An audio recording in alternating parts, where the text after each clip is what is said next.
Have you ever been told something in Toastmasters with absolute confidence, only to discover later it was actually never a Toastmasters rule? Toastmasters is full of what I call oral tradition. That is, ideas passed from member to member, mentor to mentee, year after year, until they eventually become being treated as official policy. Recently, while serving as a general evaluator, I witnessed this firsthand. An evaluator for an icebreaker speech chose not to provide any recommendation for improvement. When I corrected it, they notified me that a senior Toastmaster had advised them that icebreaker evaluation should only contain praises and no suggestion for improvement.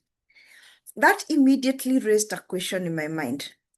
If evaluators are not supposed to provide improvement points, then why does the official icebreaker evaluation form include a section called "You may want to work on"? That experience inspired this video because sometimes the biggest obstacle in growth in Toastmaster isn't the fear of speaking. It is not the lack of confidence. It is even not the lack of experience.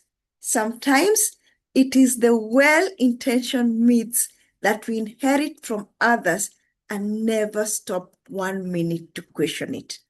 In this video, we are going to separate official Toastmasters guidance from long-standing Toastmasters folklore as we examine some of the most common myths surrounding speeches, evaluation, leadership, and club policy. Let's start perhaps with the most persistent myth of them all. The first one, icebreakers are just a celebration. Providing recommendation will discourage the new member. The reality? For an icebreaker, evaluation should be encouraging and gentle, but still provide the growth-oriented feedback.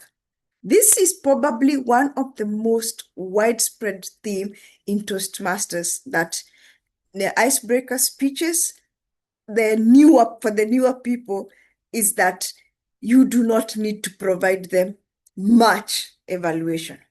However, if you look at the official resources, it explicitly includes "you excel at," "you may want to work on," "to challenge yourself." Toastmasters website further states the purpose of the evaluation is to give members an effective evaluation of their speech and delivery style. The only concession made for the first speech is that the evaluator may choose to only use the notes section and not the numerical scores. This is about scoring, not avoiding suggested improvement. Therefore, refusing to provide points of improvement denies a new member the core benefit of Toastmasters growth through feedback. Number 2, new members lack expertise or rank to give feedback to DTMs or advanced speakers. The reality? An evaluation is not a verdict from a judge. It is a feedback from an audience member. There is no Toastmasters rule preventing this. Toastmasters is clear. Assign evaluators based on club arrangement. There is no requirement that the evaluator must be more experienced than the speaker. Evaluation is part of learning, and evaluators learn by evaluating. Feedback is about audience experience, not seniority. TI teaches that as evaluation is simply an expression of what I saw, what I had, and what I felt. Advanced members sometimes often develop blind spot like overrunning time, or leaning towards heavily on comfort habit. A fresh perspective from a new member is incredibly valuable because it tests whatever the advanced speaker can still connect with the advanced audience.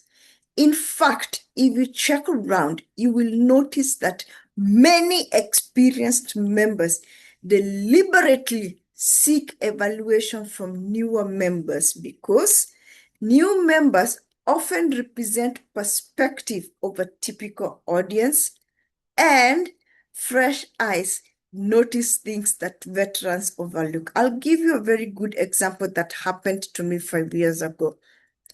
I was very comfortable evaluating one of our club members, and as a result, I overlooked one of their gestures. They had an habit of moving their hand in a certain way which did not follow their words. So when a new member took over the evaluation after getting the mentoring advice from their mentor on how to do an evaluation, coincidentally, it was me. They actually are the one who pointed out this flaw.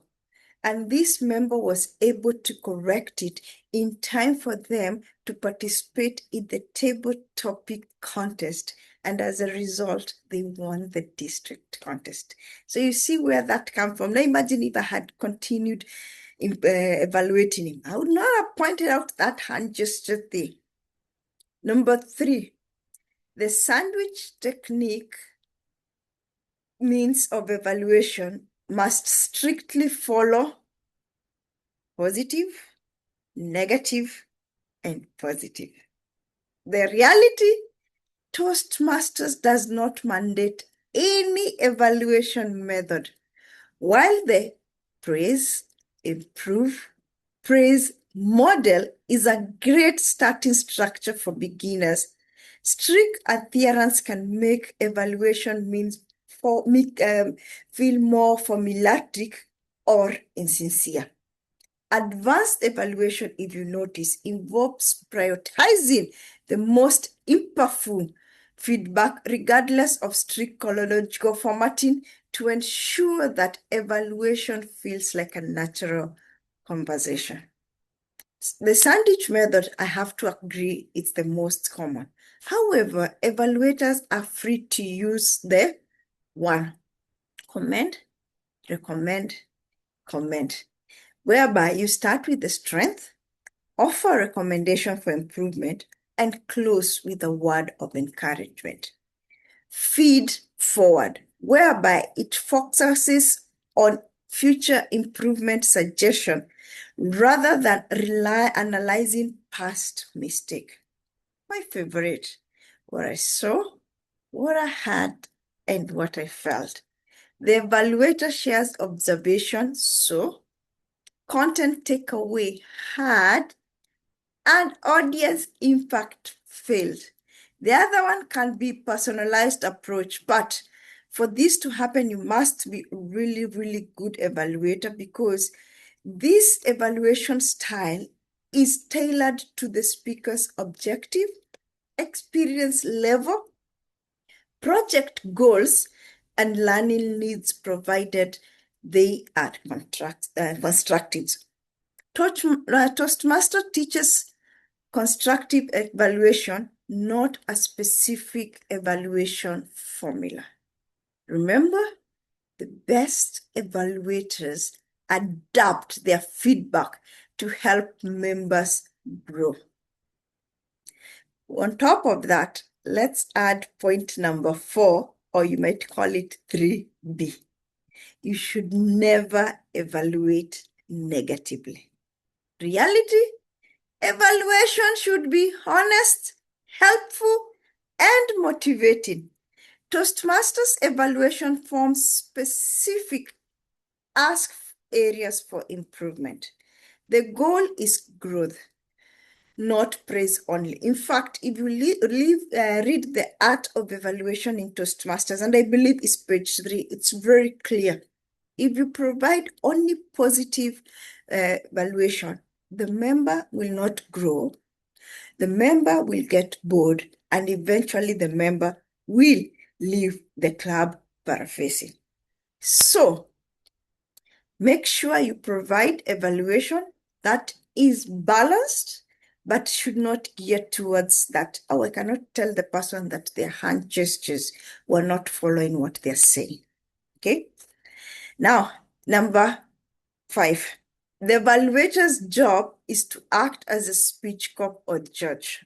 In other words, evaluators are there to give a definite verdict whether the speech was good or bad.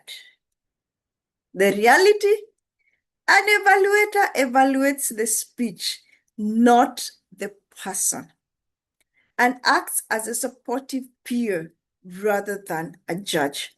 The evaluator should never say, you should have done X, but rather, I felt that X would have made a stronger impact. It's an opinion, not the objective law. Myth number 6, only excellent speakers can become evaluators. Na. The reality is evaluation is a skill learned through experience. Many members perform their first evaluation very early on in their Toastmasters journey. And to be clear, it is in level 1. And over time, they will improve based on how much evaluation opportunities they are given in the club and outside the club, and also their mentor. We see some people going outside and watching YouTube and checking Google and even using AI assistant to improve. All in all, we need to stop with these myths so that we can be able to improve our Toastmasters Club experience. In the video below, how rigid traditional mindset has blocked your club from honest growth and keeps the feedback loop. Please share your stories as either General Evaluator or evaluating a speech on the myths you've heard below. I will see you next week when we will tackle part 3 of this series. Bye-bye.